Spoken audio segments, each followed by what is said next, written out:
Welcome back, everyone. My next guest is one of music's most enduring and celebrated voices from her imaginative interpretations of traditional contemporary folk standards, including Joni Mitchell's Both Sides Now, to her Grammy Award-winning recording of Stephen Sondheim's Send in the Clowns. She has crafted a career marked by elegance, emotional depth, and extraordinary artistry. Across a catalog spanning more than 70 albums, she has earned top 10 hits, gold and platinum selling records, and the admiration of some of the most respected artists in music, including Rufus Wainwright, Dolly Parton, Joan Baez, and Leonard Cohen. It's truly a pleasure and an honor to welcome to the show acclaimed singer-songwriter, musician, and author Judy Collins. Judy, welcome to the show. What an honor. Thank you so much. I appreciate that. I mean, before we even started recording, I always like to ask the question about how people are doing in these types of days, I guess. People can ask them like how are you? But I'm like, no, but like really, how are you? So like I guess like this is the question I'll pose to you, like how are you like really, I guess. How am I really? Well, I'm 86. I'm healthy. I work all the time. I have a wonderful family. I have wonderful friends. I lost my husband a little over a year ago. That's horrible.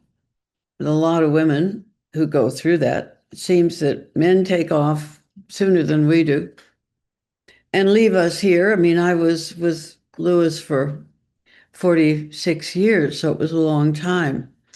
And it's a hard thing to deal with, but at least I know that I had this wonderful relationship with this fantastic man. And my remedy is to keep praying for him all the time when it comes up.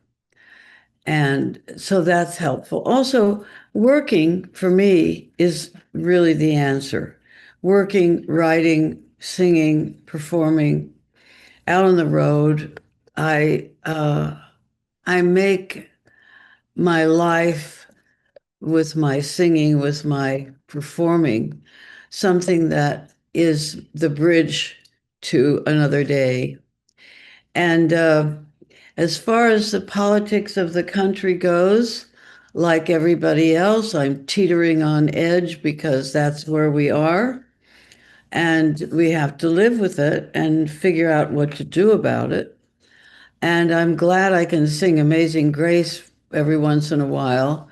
And I'm glad I can have dinner with friends and laugh and sleep. I sleep well, which is a miracle. So altogether, I think that in spite of certain conditions like loss and war, I'm doing okay. I'm hanging on. Absolutely. Well, I mean, I guess the one question that that just came up to my mind was like, like talking about like the loss in your life, like, recently with your husband and stuff. But was that sort of like I guess like handling that type of like emotional, physical, and mental adversity, like kind of like played a factor in terms of your career because I guess your whole career has been way, way, way back in the days. And so I guess did that adversity in your career, I guess, help sort of the healing factor of, I guess, losing your husband, I guess, play a factor in that.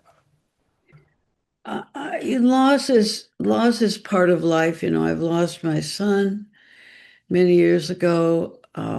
Of course, my parents, as we do, we get older and they can't keep up because now my mother was 95. Um, I've lost two of my brothers to cancer, uh, and my husband to cancer. And this is the planet. I mean, we thought when we were going to get here that we were staying forever, but we're not staying forever. I mean, it's not in the cards. And we look around and see that this is the time when you're 86. I'll be 87 in less than a month. And I know that one of the things that's happening to me is that I'm losing a lot of my friends. And that's no fun. And but we're not staying forever. So, and I often want to bargain with God and say, who figured this lifetime challenge out? I mean, who figured out that we're going to leave at a certain time? I mean, look at all the animals on the planet. Actually, most things die within 100 years. There is a sponge that lives for 500 years. I mean, I can't see what good it is to have only a sponge living 500 years. But I'm a believer. I believe in a lot of things that have to do with Eastern meditation. I have a wonderful book called Quiet Death. It's a compendium of gurus and how their deaths go. There were probably 300 gurus mentioned, including Satchidananda and Yogananda, who's my guru, and how they left. They left quietly. They said, please don't make a big fuss out of this. This is something that's normal. It's a normal thing. We're going to sing and bang the drums and go out and walk in the sun. And we're going to just keep living a good life and smiling and praying. So I believe that's the an important part of what I can do for this.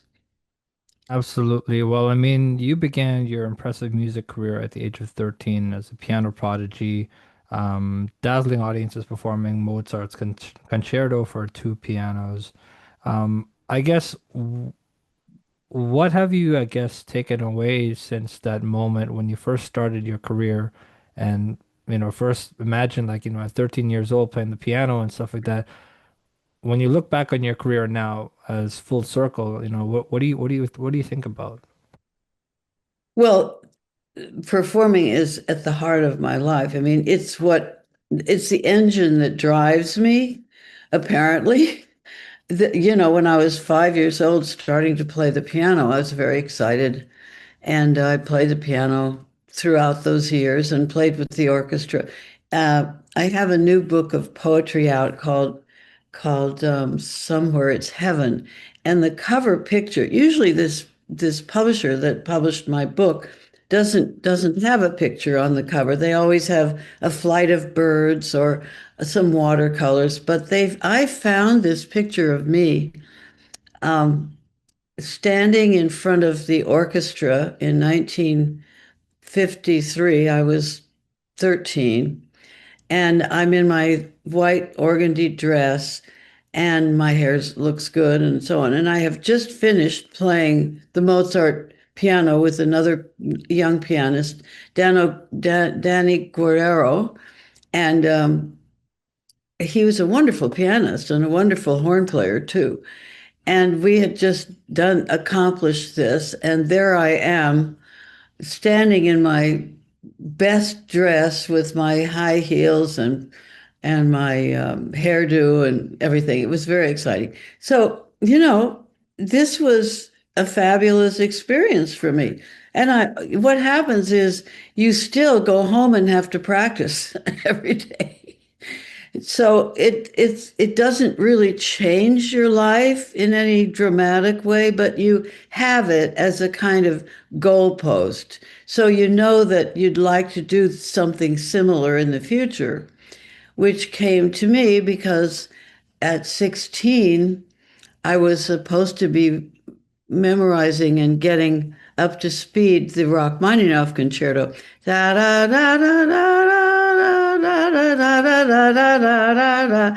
And it was getting, I had it memorized and I was ready. And then I stopped playing and I went over to the radio in our living room and I turned it on and I heard, "'Twas in the merry month of May." And it was Joe Stafford singing this song, this old ballad of love and loss. And I just flipped out. And I said to my father, I said, I have to get a guitar. I have to be part of this great musical change in the world, and I have to have it. So that was the beginning. And I started to go to I stopped playing the piano. It made my teacher very mad. She would come, she would come to see me and she would take my hands in hers after a show and say, "Oh, little Judy, you could have gone places." And so, but there I was on another stage in another environment. But it's communicating with people that has driven me all the way to today. And I'm still locked into this sense of magic when I get on the stage. And I create a world because I figure out what I'm going to sing and what I'm going to talk about. And I tell a lot of jokes and I stay, you know, uh, Billy Billy told me never go out on the stage without your lyrics because you might find yourself staggering away, not real, not able to remember anything. So I always have my lyrics with me and my poems and my jokes, and mostly I'm looking out at the audience, but for the most part, I have a sort of a guideline, and it keeps me on track and it keeps me going forward. And it's what I love. It makes me feel good. Why am I here after 67 years of touring? It's because I love it. Absolutely. Well, I mean, talking about that, I want to bring up something because you said um, somebody asked you about, do you feel like a survivor? Does one ever get up in the morning and you said, I think that's true, but I felt like a survivor when I was 5. I had, well, an interesting life, an interesting background. I started to study music when I was 5, and my father, who was in radio, had already been traveling all over the West. I was a passenger in the back seat, so I was already on the road. So I guess that's sort of like, I guess like the the culmination of, I guess, your career already from the get-go, because you pretty much were touring like any other artist, Yeah. even though you were a child at that age. Yeah. Like what do you think about when you hear that? Well, I was on the road with my father and my mother. I was the firstborn. I was later on the oldest of five, but I was the firstborn. And so I had the back seat of the Buick all to myself. And um, we were in the Northwest traveling through all these there are the most beautiful trees in the Northwest. You can't believe they're so gorgeous. Where do you live? I'm from Toronto, Canada. Oh, to Toronto. So you have those big trees, certainly on the West Coast. And I love Toronto. Toronto's a great city. So we were in Butte, Montana, and I was 3, and my father was playing and singing. He was so brilliant. And then in the middle of his show, he said to me, "Do you want to sing something?" And I said, "Oh," I was very excited. I said, "Oh, what should I sing?" And he said, "Well, it's always good to sing something you know." So I sang, "I'll be home for Christmas. You can plan on me. Please have snow and mistletoe and presents on the tree." And people just loved it. And it was also April. So that was my first on stage performance. And after that, it happened a lot. I was on a lot of shows, school shows, and everything. Whenever I was asked to do something, I was very excited to do it. And I had a lot of things happen. I had friends who were performers, dancers, and we'd make up things to do on the stage. And that's really, in a way, it's always the same thing. You figure out what to do on the stage so you can entertain people and make them laugh and make them cry and make them sing. And having, an hour and a half or 2 hours when you're not having to think about the worries that you have, and you're not going to think about the politics so much, and you're going to think about, well, what could I do that would make me happy, or what could I do differently, or maybe I will give some money to that project over there. Maybe I'll drop some money in the coin when I go to, it's a moment, it's an hour and a half or 2 hours of being in a meditative state, which I think is a great gift to the world. We need it desperately. And I know that when I'm working and people are in that state with me, I'm with them, but we're also doing something that's productive and that's very deep and as close as you can get in some ways to meditation. And it's healing. For sure. And as a child throughout those years, you said somehow music was the biggest and most important part of my life. So that it's always been that, whether I was going through the time when I was playing classical piano. I made a debut at the age of 13 with the symphony orchestra in Denver. And then by the time you were 15, you had found folk music, which I fell in love with because of the stories. I've always loved a good story. And I guess so, like when I listen to your music, you can tell that there is this integration of the storytelling part of it in your music too, where you have not only like musically inspired, but life inspired. Mhm. Um, why was storytelling, I guess, such a critical, a pivotal role in music for you? Well, I understood.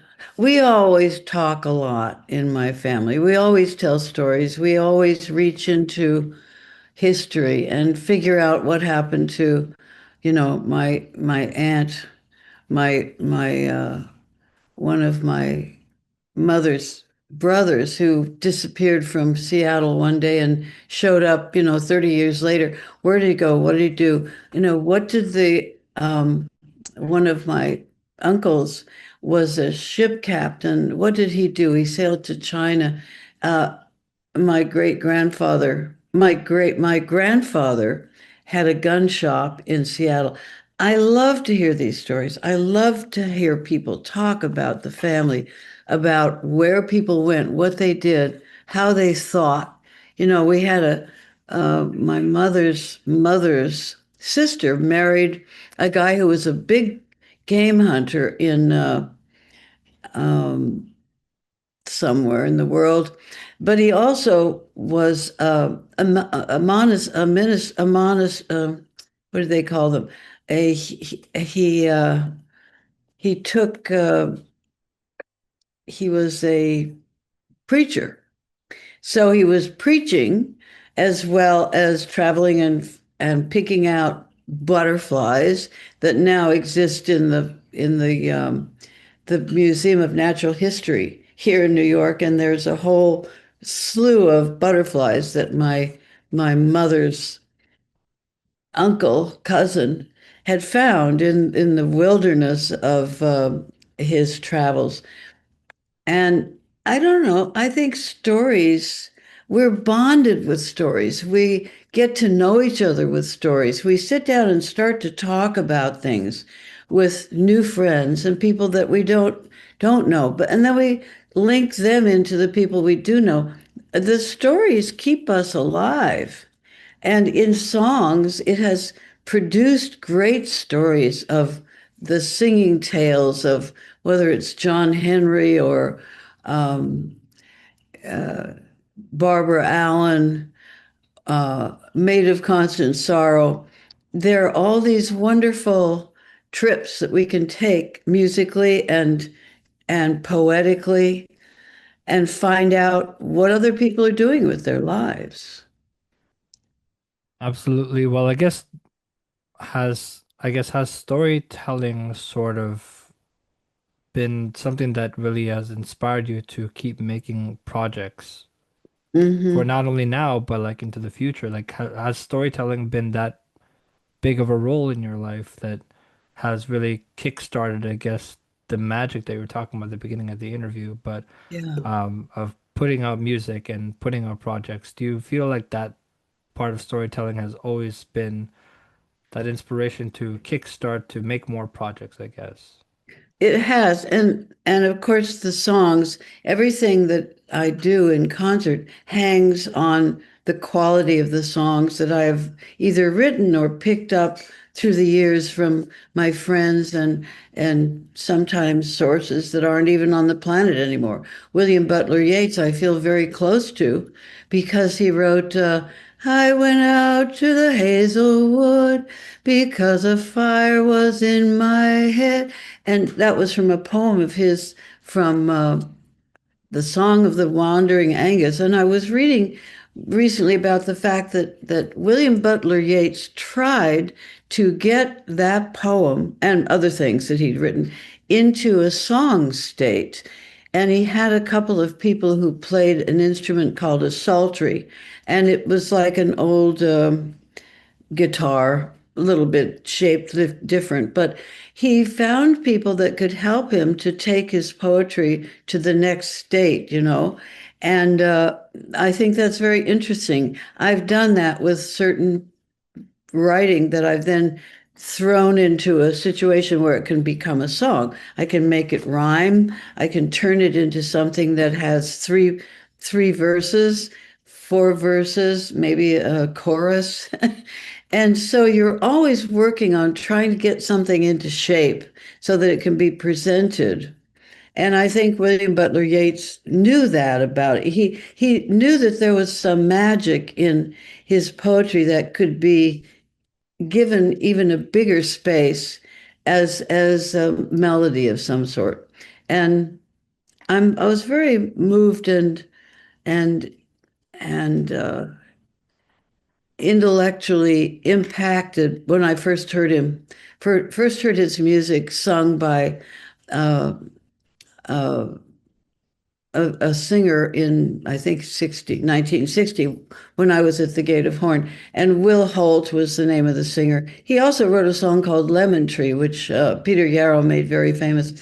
Lemon tree, very pretty, and the lemon tree is lemon flower is sweet, but the fruit of the poor lemon is impossible to eat. Anyway, Will Holt also, in addition to that and other songs, sang the Golden Apples of the Sun, and I was just so touched by it. So these kinds of things can guide you through to the next song, the next poem, the next thing that you write, and it's very exciting. Absolutely. Well, I mean, I can clearly tell that like you have this love for working.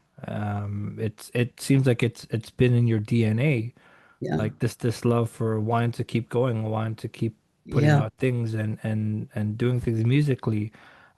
But what I was really captivated by was you never were the one artist that never really busked out on the streets. Like, yeah, I like, usually there are artists, many artists who start out with busking and Yeah. stuff like that. But come to find out that you never busked. No. You always worked in clubs, but you've never been out on like the street corner holding out a hand. Um, but also I want to also talk about when people ask you what you sing. Um, because that's the stamp of identification. It's no longer a category like folk music, pop music, or singer-songwriters, what you said. I became a writer thanks to my friend Leonard Cohen. I started recording all of his songs in 1966, and he said to me, "Why aren't you writing your own songs?" That's when I started writing my own material. Um, Talk to me about that sort of importance of identification in your musical career, I guess, and in life in general. Well, I was impacted by Leonard's writing. I mean, I didn't try to copy what he did because you can't do that.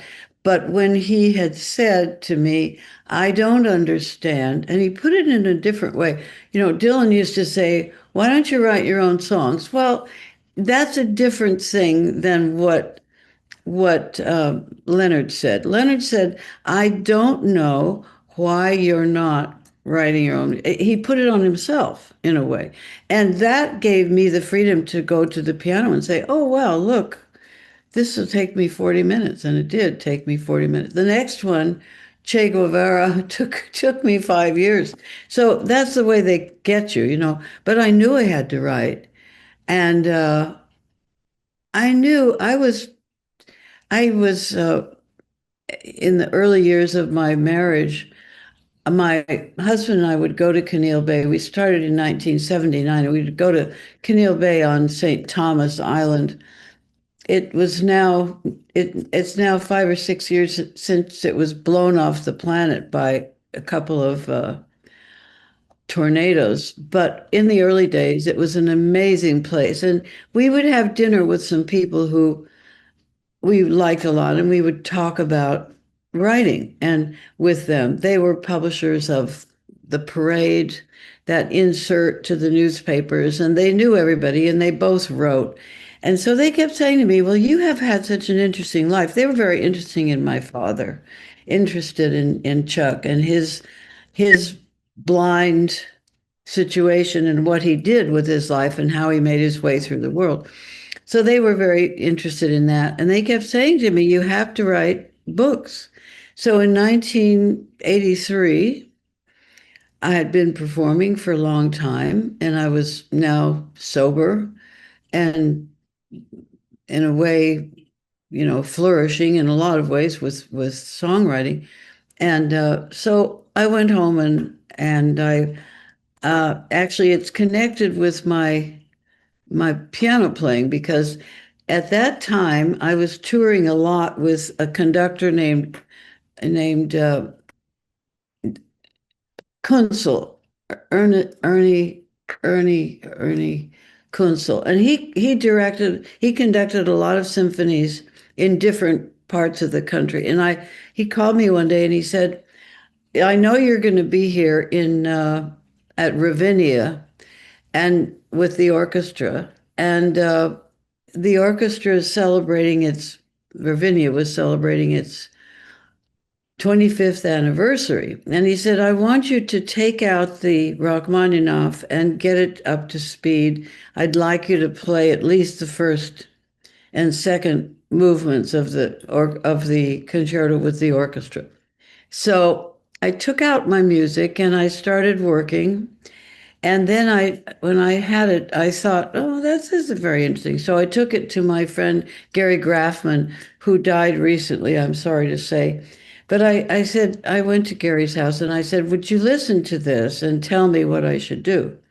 And I played the uh, first piece of the concerto. And I stopped and I said, what do you think? And he said, well, he said, there's no question that you can play it.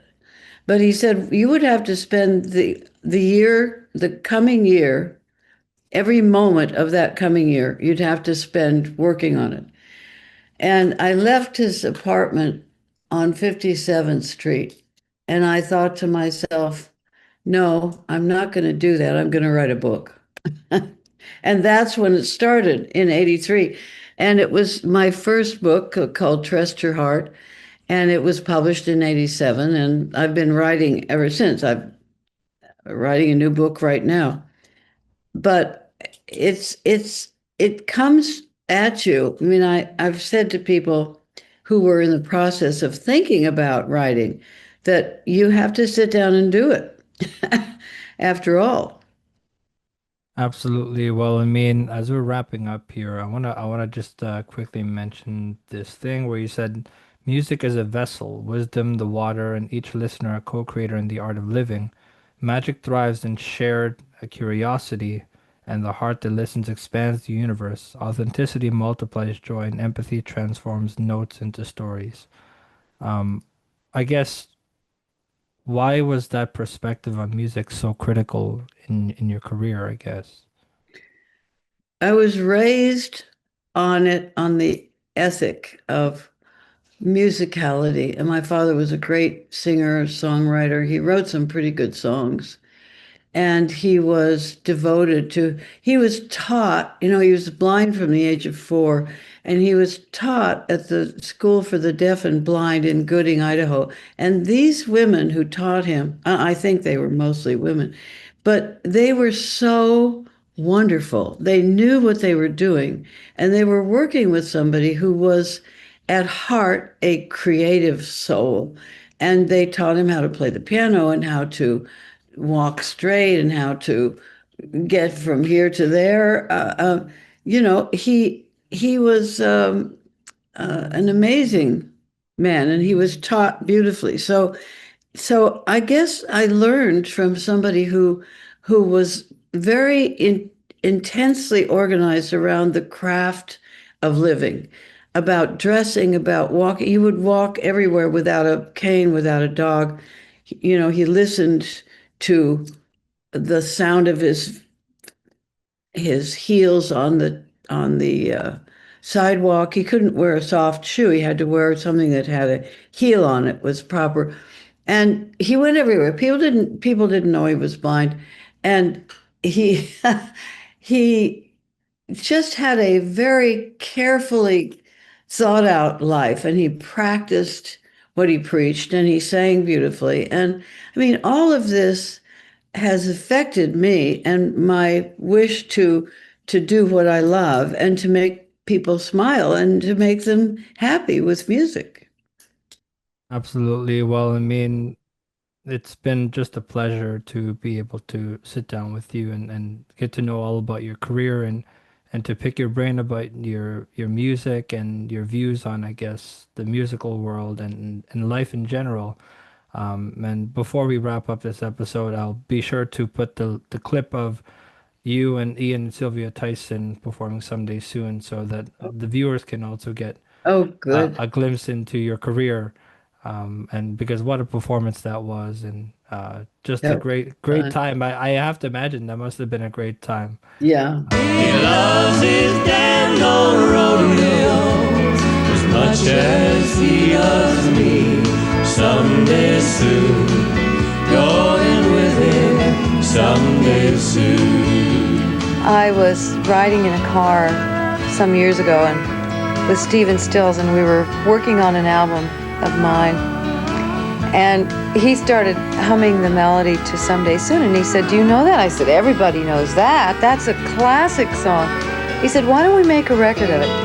So that week, we recorded Someday Soon, and Ian says that it's helped a lot on the ranch, paid for a lot of cattle feed and helped him through a hard winter or two. And it's helped me a lot. The song gives a lot back. When he comes to call, my boy, he ain't got a good word to say. I guess it's 'cause he was just as one in his early days. So blow, you old blue northern, blow my love to me. He's driving in tonight from California. He loves his damn old rodeo as much as he loves me. Someday soon, going with him. Someday soon. Someday soon, going with him. Someday soon.